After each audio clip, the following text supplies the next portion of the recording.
kita akan membahas tentang trik atau strategi bagaimana kita melakukan upselling atau teknik upselling ya di dalam hotel, terutama kamu nanti jadi orang front desk atau once kamu nanti jadi sales.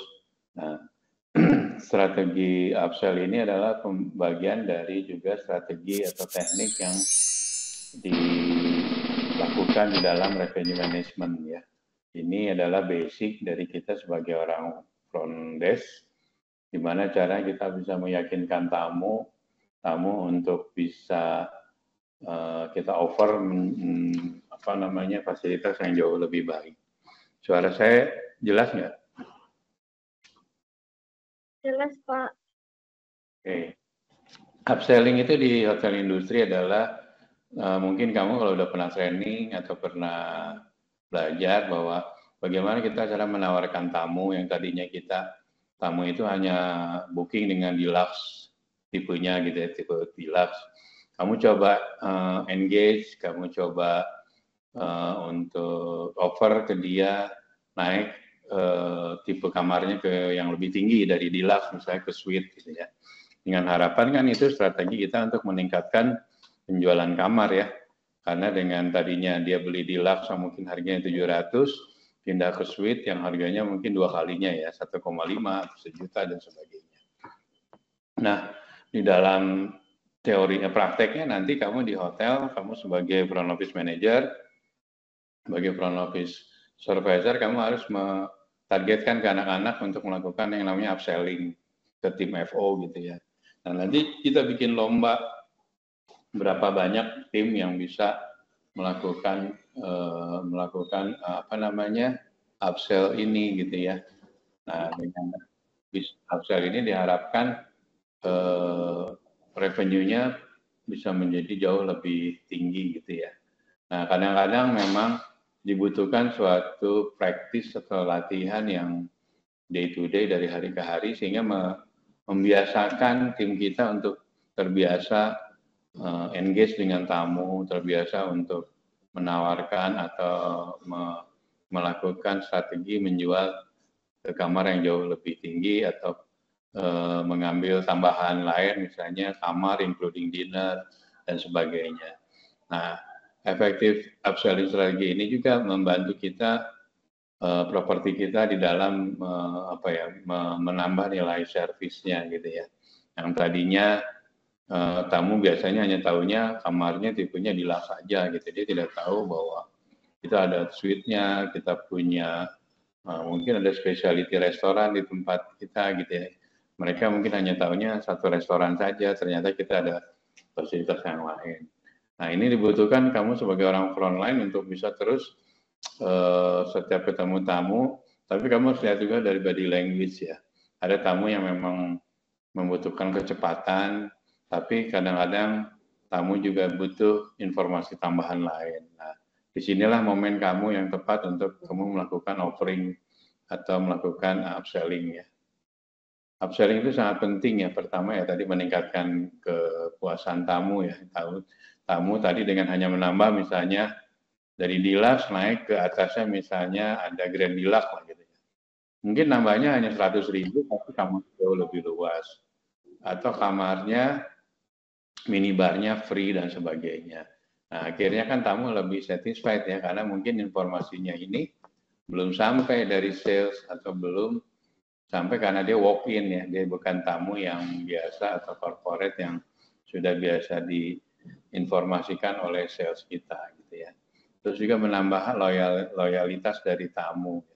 Jadi nanti kalau kamu bisa bikin skripsi itu bisa jadi bagian tuh upselling itu gimana sih cara meningkatkan customer loyalty-nya. Nah, kamu bisa tuh menjadi topik untuk kamu nanti bikin tugas akhir atau skripsi ya. Yang selanjutnya adalah menambah nilai keuntungan ya. Tadinya tamu hanya pakai deluxe saja, sekarang kita banyak tamu yang naik kelasnya ke grand deluxe dan sebagainya dengan harapan kamar yang jauh harganya lebih mahal keisi duluan ya. Kamar yang murah-murah. Kadang-kadang kan pengen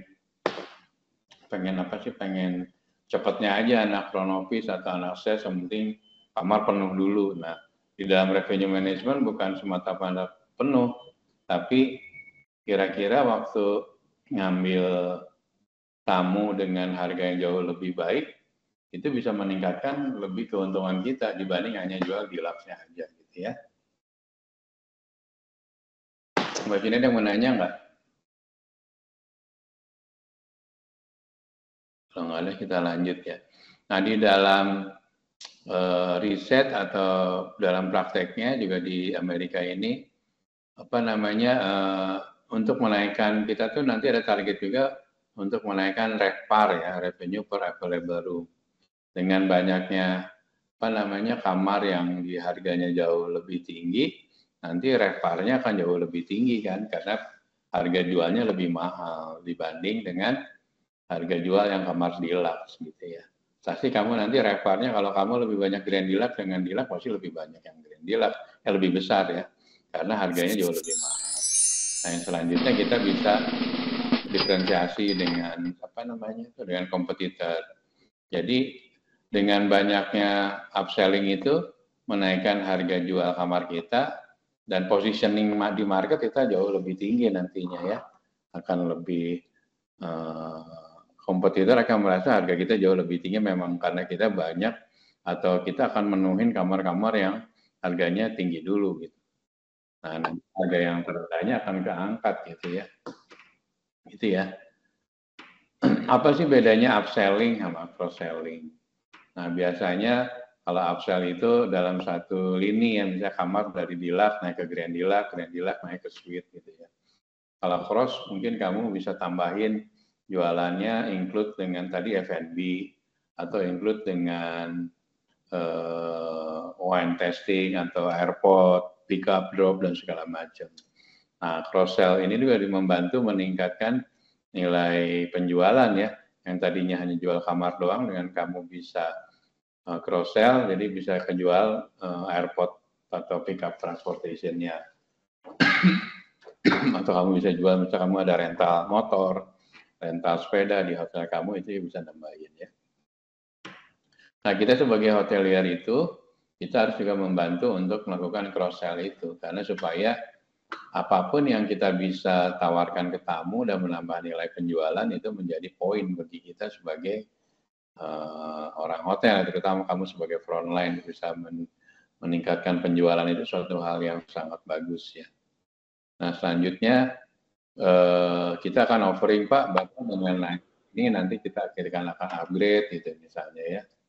Atau misalnya nanti Bapak bisa check out. Nah, ini tuh ada semacam strategi juga gitu ya, supaya nanti kamu akan loyal kalau kita jadi membernya Marriott, kita bisa check out, check-in-nya lebih early, terus bisa di-upgrade gitu. Nah, itu biasanya strategi-strategi yang di dalam loyalty ya. Kita bagaimana membangun loyalitas customer sehingga customer lebih prefer milih hotel kita dibanding hotel lain. Karena hotel kita lebih enak kalau pakai member ini di-upgrade, kamarnya jauh lebih besar, terus dapat diskon A, B, C, D dan segala macam. Nah, ini adalah termasuk strategi di dalam revenue management ya, room upgrade. Ya, poin terpentingnya sih dari loyalty-nya gitu. Makanya keunggulan brand-brand besar kayak Marriott, Intercon, Accor karena yang pertama dari sisi volumenya besar. Terus dia punya member yang loyal, captive.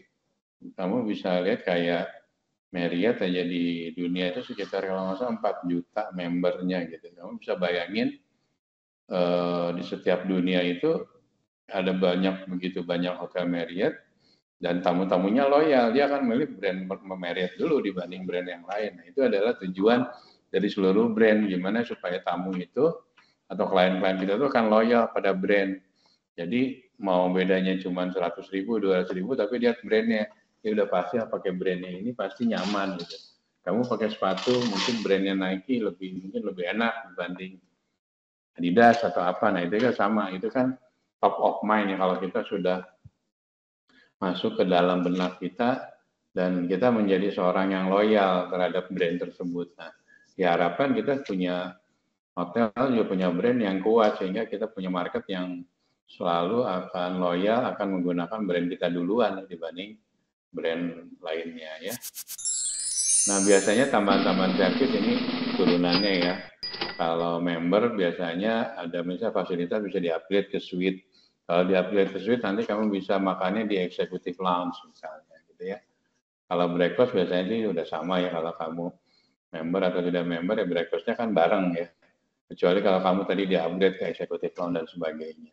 Mungkin kita bisa tambahin untuk yang member dapat free parking, atau dia kalau mau ke pantai dia bisa free power rental dan sebagainya. Ini adalah satu contoh juga turunan-turunan dari strategi gimana cara kita meningkatkan penjualan di hotel ya. Aktivitas-aktivitas yang menambah penjualan ya kayak airport shuttle. Kalau kamu hotelnya di Bali, biasanya tuh kayak brand-brand besar kayak Four Seasons, dia ada satu departemen sendiri, misalnya spa atau wellness gitu ya. Di situ tuh banyak kegiatan, ada yoga, ada kegiatan yang bersifat apa ya, kegiatan olahraga yang spesifik khusus hanya untuk member atau tamunya tersebut. Sehingga si tamu itu punya kegiatan di hotel itu gitu. Jadi selain stay, dia bisa yoga, dia bisa juga mungkin sunbathing gitu ya, apa berjemur gitu ya di pantainya karena pantainya private. Jadi sehingga tidak banyak orang yang mengganggu atau lalu lalang gitu ya. Atau mungkin hotel kamu lebih bagus lagi punya golf di dalamnya gitu. Jadi biasanya ini enak nih, jadi kalau ada kejuaraan-kejuaraan besar atau ini banyak tamu yang stay di kita karena mungkin pemain golfernya juga internasional atau dia memang pengen nonton acara itunya gitu. Nah itu salah satu contoh dari tambahan fasilitas hotel yang meningkatkan penjualan gitu ya. Kayak di Palembang mungkin hotel yang nempel ke mall jauh lebih ramai karena mungkin banyak orang dari daerah kabupaten-kabupaten di Sumatera Selatan yang datang ke kota Palembang, selain stay, dia nyobain swimming poolnya, terus dia mau makan di mall dan sebagainya. Nah itu sebagai tambahan. Biasanya makanya ada beberapa hotel yang nempel ke mall dan itu menjadi nilai tambah tuh karena dia connecting gitu ya. Jadi orang nggak usah keluar dari hotelnya, nyambung dalam satu gedung yang sama gitu ya. Salah satu contoh juga tambahan-tambahan fasilitas yang menyebabkan kamu persaingannya dengan kompetitor lain yang nggak punya mall, kamu lebih unggul dan mungkin harga kamu bisa jauh lebih mahal ya. Karena mungkin dari sisi produk, lokasi jauh lebih bagus gitu ya. Upselling antar properti kalau di brand-brand besar itu biasanya atau mungkin cross selling ya. Misalnya kayak di grup Merit itu kan banyak brandnya ada 30 ya. Ada grup luxuriousnya, ada grup yang levelnya bintang 4 atau kita sebut select brand gitu ya. Nah, itu tergantung dari kemampuan dari tamunya. Memang ada tamu-tamu yang marketnya kelasnya luxurious atau kelasnya levelnya yang brandnya bintang 4 atau bintang 3. Nah, gimana caranya kita sebagai brand menjual seluruh properti sehingga segmentasinya itu mulai dari yang level luxurious sampai yang di bawah pun bisa kita touch gitu ya. Kita tidak terlalu fokus. Mungkin Four Seasons itu bagus, dia brand bintang 5, dia fokus hanya di bintang 5. Tapi kalau kayak Merit kan ada bintang 5-nya, bintang 4, malah ada bintang 3-nya gitu. Sama kayak Accor, mungkin Aston yang lokal-lokal gitu ya, atau Swiss Bell. Tapi kan bintang 5-nya mereka belum terlalu kuat. Tapi kamu lihat ya kayak Marriott, Accor, Intercon, itu brand bintang 5-nya juga cukup banyak gitu ya. Nah kalau yang kayak Swiss Bell kan mungkin bintang 5-nya kita bisa nggak banyak gitu ya. Lebih banyaknya mainnya di 4-3. Nah, itu memang kelasnya brandnya memang segmen pasarnya di situ gitu ya. Nah selanjutnya kapan sih waktu yang tepat waktu kita upselling? Nah, ini juga harus kamu yang momen yang tepat ya. Kadang-kadang paling enak itu momennya sebenarnya waktu jam-jam orang lagi santai ya. Breakfast yang nggak buru-buru kalau dia nggak meeting, atau mungkin di lounge. Nah, di situ adalah momen yang tepat buat kamu offer atau upsell. Tapi waktu dia pertama kali check-in juga, itu juga momen yang tepat dengan waktu yang terbatas, tapi kamu bisa meng-upsell itu suatu strategi yang bagus ya, banyak karena sudah terbiasa dengan waktu yang sedemikian mepet, dia bisa mengarahkan tamu yang tadinya cuma di lux karena jagonya dia melakukan persuasif, sehingga tamu yang tadinya mau ngambil kamar di lux pindah ke suite dan sebagainya ya. Ini tinggal kamu baca, ini cuma teorinya. Oh ya, hal yang penting yang saya ingatkan untuk meningkatkan penjualan ya, seperti saya sampaikan waktu itu ada pre-arrival. Pre-arrival itu penting ya, jadi kita harus mengatakan sebelum tamu check-in, kita sudah mengabari tamu itu. Selamat siang Bapak, menurut catatan kami, Bapak akan stay besok di Hotel A di Palembang gitu. Perjalanan ke Palembang mungkin membutuhkan waktu 2 jam, misalnya dari Jakarta dengan pesawat, dan diharapkan Bapak bisa check-in di periode jam ini dan ini. Bapak kalau perlu apa-apa bisa hubungin saya. Nah itu biasanya itu pre-arrival dulu. Nah di pre-arrival itu tamu sudah disapa, terus kebutuhannya sudah dikasih tahu. Jadi kalau ada perlu apa. Nah jadi si tamu itu merasa yakin waktu dia datang ke kota Palembang, ke hotelnya, reservasinya udah confirm gitu loh. Kamu kan suka takut tiba-tiba pas datang ke sana kamu kamarnya nggak ada gitu loh. Karena itu nggak ada komunikasinya, itu nggak ada pre-arrival.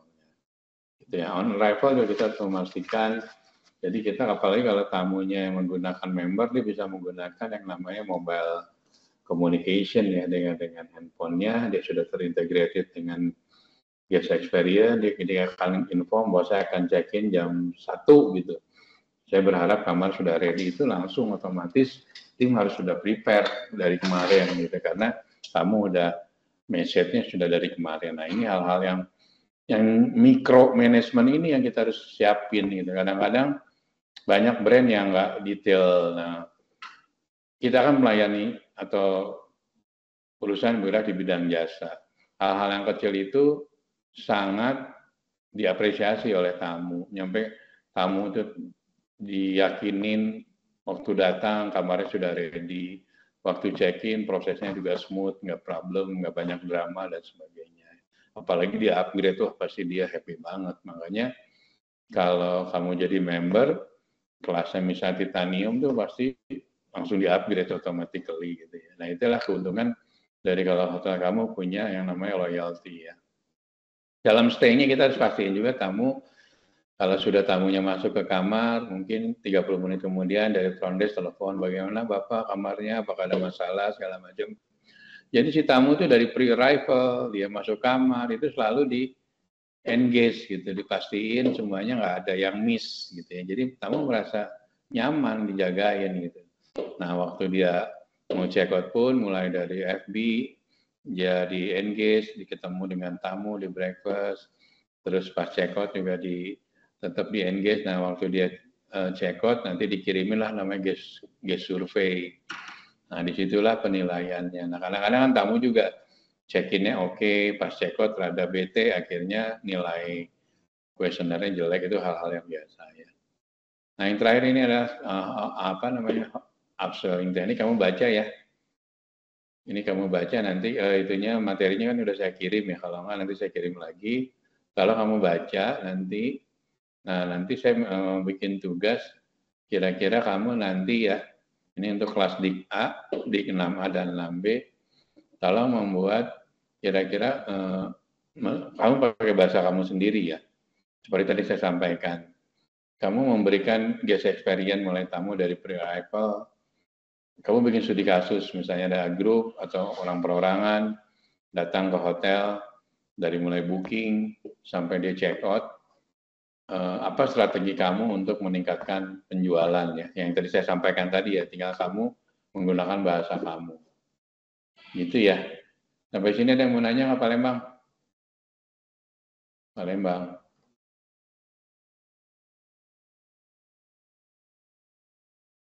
Ada yang mau tanya Palembang?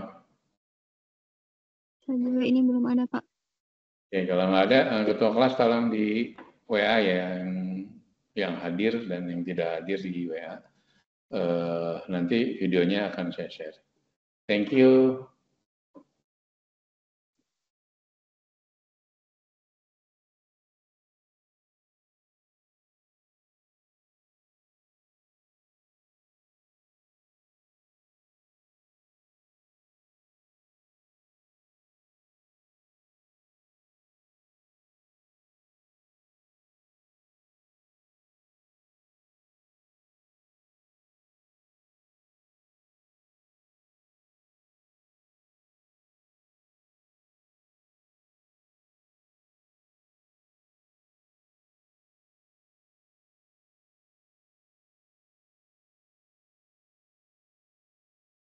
Baik, apakah bisa memperbaiki?